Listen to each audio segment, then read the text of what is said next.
on our Cisco devices, we'll start with a switch. So assuming we go on a Cisco switch, normally the Cisco switch, we will see how you connect to it and all that. But now what you will be seeing when you connect to a switch is something like this. It will start loading.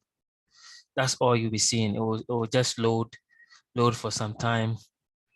And it's saying that Cisco iOS software. It's telling you the kind of software. This is 12.2 version 12.2. And it's telling you some information about copyright and all that. It's also telling you a few things about the device itself. This is basically when you first switch it on. Now we get to a space where we're supposed to be pressing enter, and this is all we have for a Cisco switch. And at this point, what we have here is just the first mode, because normally it's like you get into the first space in a building. We saw that previously. And so this mode is what we refer to as sometimes you hear people say user mode, sometimes you hear people saying that user executive mode. It's just the initial phase of your device. This is the first stage. The way or the pointer or something that will give you an indication that you are in the user mode or the user execution mode or executive mode is this symbol, the greater than symbol. It's just telling you that, hey, I'm in a particular mode, and this symbol represents that mode. Now, in this mode, we are able to do just a few configurations there, but that is just because it's just basically when you go onto a device, the first point of call is just this mode. So it helps you to get into other modes. So basically, we can get into something like the next mode where you can see all the configurations that you have on your device, which is going to be having this symbol. And this is what we refer to as the privilege mode. Sometimes, normally we hear people call it the user mode. Sorry, not the user mode. I said user mode, the enable mode. So the second mode is sometimes referred to as the privilege mode or the enable mode. In order for us to move from this mode to this mode, you have to type enable. And so if you type enable, that's the command you type. There's no other command you type to get to the next mode. So when you type enable, it takes you to the second mode.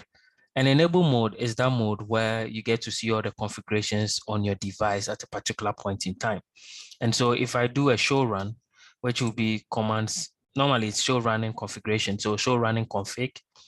So the show run config is just, we'll get to those things, but at this point, I just want you to understand that when you get to enable mode or privilege mode, it gives you an opportunity to see all the configurations on the device. And so these are all the configurations on this switch as at now. So what we can see on the switch is that it's basic stuff, nothing really special here. It's just telling me the version of the switch, operating system. It's telling me that the name of the switch is called switch.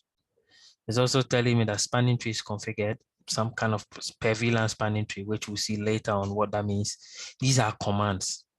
It's also telling me that there's the extension number for per VLAN spanning trees is also enabled.